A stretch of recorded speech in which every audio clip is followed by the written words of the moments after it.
우리 미성년자분들 기록하기 버튼 눌러주시면 하이브에서 자꾸 나 세모로 만들려고 하는 거야. 근데 내가 실패했어. 주차장님 죄송합니다. 궁금증이 좀 생기시지 않나요? 서울 보컬. 네, 여러분 반갑습니다. 여러분의 진짜 보컬 트레이너 문민경입니다. 오늘은 에이미 와인하우스 도대체 노래하는데 왜 이렇게 중요하다고 하는지 오늘 설명해드릴 거고요. 에이미 와인하우스 설명하기 앞서서 오늘은 수위가 굉장히 높을 거기 때문에요. 우리 미성년자분들 기록하기 버튼 눌러주시면 우리 뉴진스 편, MC더스 편, 노래방에서 혼남 킹카내는 거 너무 많이 준비했으니까요. 여러분들 그 영상 시청하시고 자, 그럼 미성년자분들 없다고 제가 믿고요. 이야기 한번 해보도록 하겠습니다. 도대체 누구길래 왜 이렇게 미성년자들도 다 나가라고 하냐.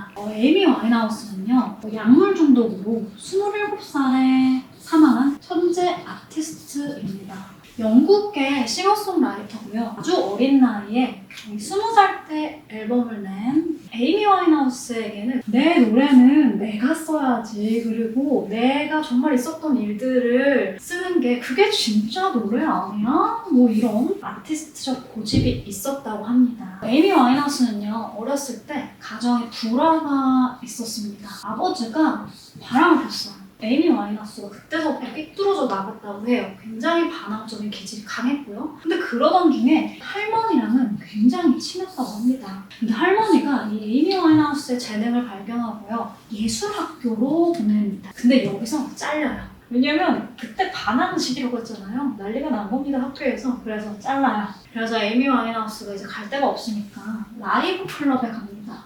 라이브 클럽에 가서 저 돈 없는데요, 저 노래 잘하거든요? 이렇게 된 거예요.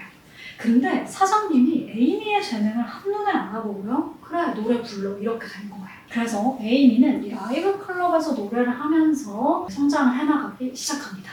에이미 와인하우스 친구가요, 에이미한테 얘기를 딱 해요. 나랑 같이 이제 앨범 작업하면서 우리 회사들한테 뿌려보자. 잘하잖아 노래. 이렇게 된 거예요. 그래서 에이미가 무려 18살에 소속사에 발탁이 돼요. 어느 회사냐? 아일랜드 레코드라는 영국의 소속사였어요. 한국어로 예시를 들어서 얼마나 센세이션 했는지 설명을 해드리도록 하겠습니다. 에이미 와인하우스가요, 우윤경이라고 칠게요. 그럼 에이미가 좀 돼보고 싶어서요. 네, 우윤경이라는 아티스트가 있고요. 아일랜드 레코드는 하이브였어요. 하이브. 자, 하이브엔 누가 있죠? BTS가 있죠. 자, 여기 누가 있죠? 방시혁 사장님 계시잖아요. 이 방시혁 사장님이 우윤경 보고 오라고 합니다. 근데 이 우윤경은 어떤 가수냐? 라이브 클럽에서 재즈 부르는 재즈 가수였어요. 잠깐 와봐, 이렇게 해서 우윤경이 오디션을 보러 갑니다.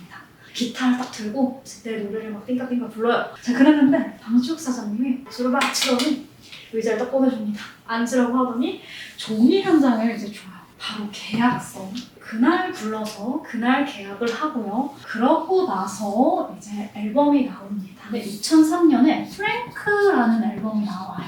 이 아이돌들만 하는데 회사에서 재즈 가수를 하는 것도 이상한데 이 1집 앨범부터 3억 이상을 씁니다. 그래서 이 프랭크라는 앨범이 대중들한테 알려지기 시작해요. 이 앨범명이 왜 이렇게 나왔냐면요, 이 프랭크라는 게 프랭크 시나트라라는 정말 여러분들이 재즈를 모르셔도 한 번쯤은 들어봤으면 직한 목소리의 그런 아주 유명한 재즈 보컬리스트의 앞에 이름을 따서 프랭크라고 지었다고도 하고요. 프랭크라는 의미 자체가 가식이 없는 솔직함이라는 의미라고 합니다. 제가 말했죠. 에이미 와인하우스는 어떤 고집이 있었다고요? 내가 정말 겪은 일을 써야지, 그게 진짜 음악이지, 이런 게 있었다고요. 에이미 와인하우스 노래를 들어보면요, 그 가사들을 해석해보면 에이미가 어떤 사람이었고 어떤 걸 그 속에서 느꼈는지, 깊은 감성을 가지고 있는 사람인지를 정말 자세하게 알 수 있습니다. 자, 그렇게 해서 프랭크라는 앨범이 나왔어요. 영국에서도요, 이런 재즈 느낌의 가수가 없었던 거예요. 팝 아이돌들, 그런 아티스트들만 보다가 거기에 조금 대중들이 지쳐 있었는데 에이미 와인하우스라는 아티스트가 등장을 해버린 거죠. 자, 다시 우리 예시로 돌아와서 우윤경이요, 인터뷰를 유퀴즈에 나가서 합니다. 근데 유지성님이 딱 물어봐요. 아이돌만 하는 하이브에서 어떻게 이 재즈 아티스트가 나왔는데 너가 뭐 인터뷰 같은 거 할 때 잘하라고 교육 같은 거 받지 않았어? 이런 질문을 해요.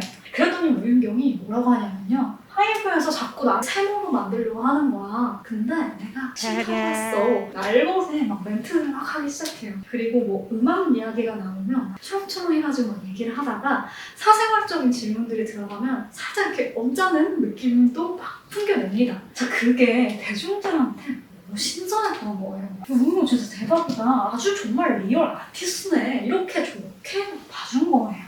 아무튼 이렇게 굉장히 센세이션을 많이 불러일으킵니다.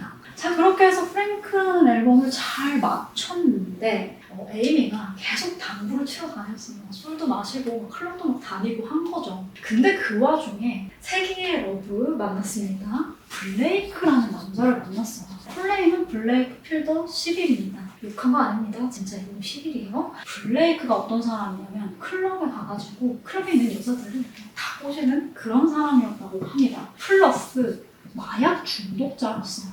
에이미 와인하우스는 살짝 우울증 기질도 있었고요. 알코올 중독도 조금은 있었다고 합니다. 근데 그 와중에 엎친 데 덮친 격 마약 중독자를 만나버린 거죠. 에이미 와인하우스가 또 사랑꾼이었어요. 그래서 블레이크가 하는 거 내가 다 할 거야 하면서 약에 손을 대기 시작합니다.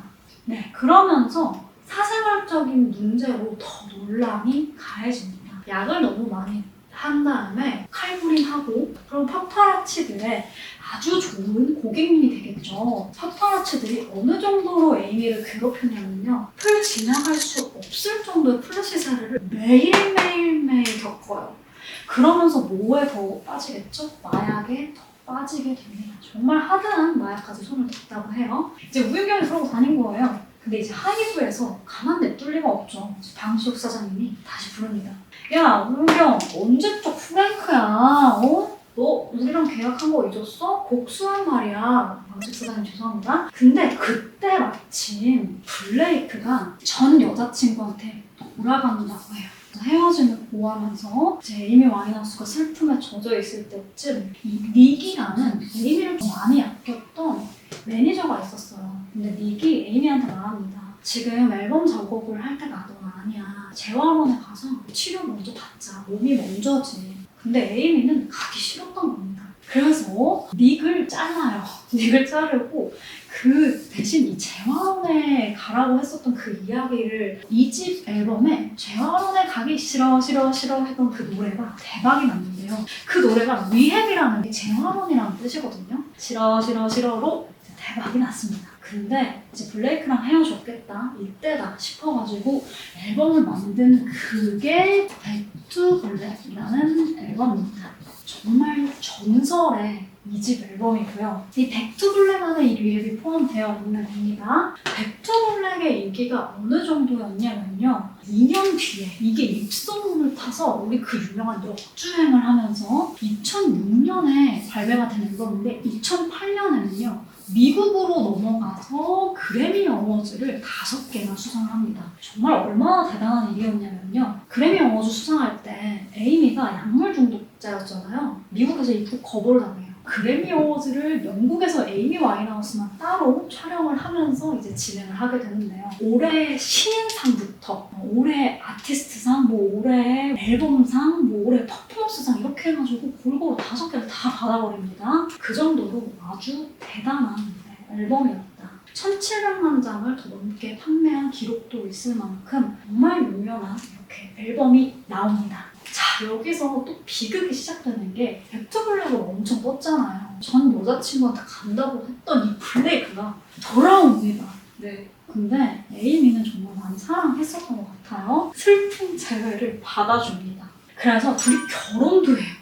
결혼이 너무 파국이었던 게 약물로 쩌든 결혼 생활이었다라고 인터뷰를 할 만큼 정말 파국이었다. 그래도 에이미 와인하우스가 약물에서 좀 빠져나올 때가 있었습니다. 블레이크가 폭행을 한 거예요, 누구를. 술집에서 폭행을 해가지고 얘는 감옥으로 갑니다. 약물이 도저히 안 돼 있어서 이제 끊으러 섬에 딱 도착을 해요.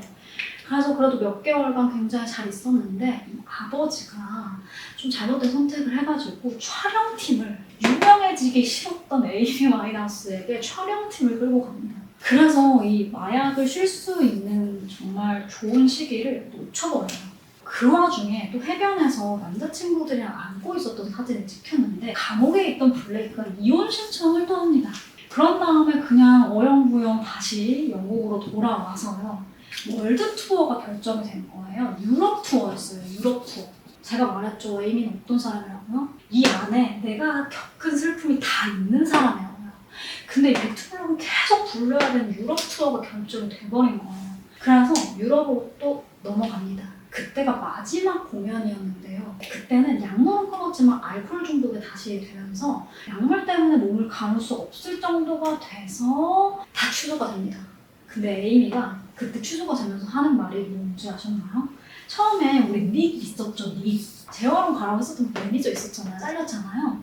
근데 그 매니저랑 다시 화해를 한 거죠. 근데 닉 결혼식에 갈 수 있다고 너무 좋아했다고 합니다. 네, 유럽 투어가 다 취소됐는데도 불구하고요. 에이미가 어떤 사람인지 이제 아시겠죠? 그냥 평범한 거를 너무 좋고 그냥 행복하게 생각할 수 있는 사람이었는데 그렇게 된 겁니다. 에이미가 다시 영국으로 오고 그러고 나서 얼마 안 돼서 27살에 어린 나이로 생을 마감합니다. 심정지 상태로 발견이 됐고요. 마지막 경호원한테 했었던 말이 에이미 와인하우스가 뭐냐면 너무 슬픈데요. 자기가 불렀었던 노래 영상을 딱 보여주면서 이런 말을 했답니다.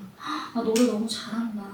근데 이 재능을 다 돌려주고 내가 그냥 길거리를 평범하게 걸어 다닐 수 있으면 난 그냥 이거 돌려줄래 라는 말을 했다고 합니다. 이 에이미 와인하우스가 바라는 성공의 가치는요, 그냥 나 일하고 싶은 사람들이랑 내가 좋아하는 사람들이랑 일을 같이 했으면 좋겠고 아무 때나 가가지고 레코딩 할 수 있으면 난 그게 성공이야 라는 사람이었어요. 유명해지고 싶지 않은 유명인이었던 거예요. 상을 많이 받아도 그리고 계속 세간의 관심을 받을수록 그냥 굉장히 초연하고 그리고 나는 유명한 거 신경 쓰지 않아. 에이미가 딱 인터뷰를 하는데요. 그런 말을 합니다. 나는 그냥 그렇게 대단한 사람이 아니야. 나 되게 부족한 사람이거든? 근데 그냥 음악하게 내버렸으면 나 그냥 음악할 거야. 이렇게 말합니다. 제가 영어 인터뷰를 또 박박 긁어왔어요. 근데 그런 말을 할 만큼 정말 에이미 와인하우스는 음악 자체를 너무 사랑하는 사람이었고 그냥 사람들이 천재여서 놓칠 수가 없었던 거예요. 그냥 월드스타가 확 돼버린 거죠. 그래서 그게 에이미 와인하우스한테는 너무너무 힘든 시간이었다고 합니다. 정말 감히 상상도 안 가죠. 그 공허함이나 그런 힘든 것들이. 그래서 27살의 나이에 안타깝게 돌아가시게 됐습니다. 마지막 앨범이 있어요. 마지막 앨범이 토니 베넷이라는 정말 전설의 재즈 아티스트랑요 했었던 앨범이 바디 앤 소울이라는 앨범이 있어요. 우상이었거든요. 에이미의 우상이었어요. 그래서 이분이랑 부를 때는요 정말 너무 행복하게 불러서 되게 점차적으로 건강이 괜찮아지겠지라고 주변 사람들도 생각을 했다고 할 만큼 멋진 노래가 있는데요. 이 노래도 한번 찾아서 들어보시면 좋을 것 같고요. 자, 이 토니 베넷이라는 분이 에이미 와인하우스가 죽고 나서 인터뷰를 한 내용이 있는데요. 이런 말 합니다. 에이미 와인하우스는 엘라 피츠제럴드와 빌리 홀리데이의 범주올 만큼 천재적인 재즈 가수였다 라는 말을 했다고 합니다. 엘라 피츠제럴드랑 그리고 빌리 홀리데이는 정말 유명한 재즈 보컬, 여자 보컬리스트입니다. 그분들을 견줄 만한 실력이었다.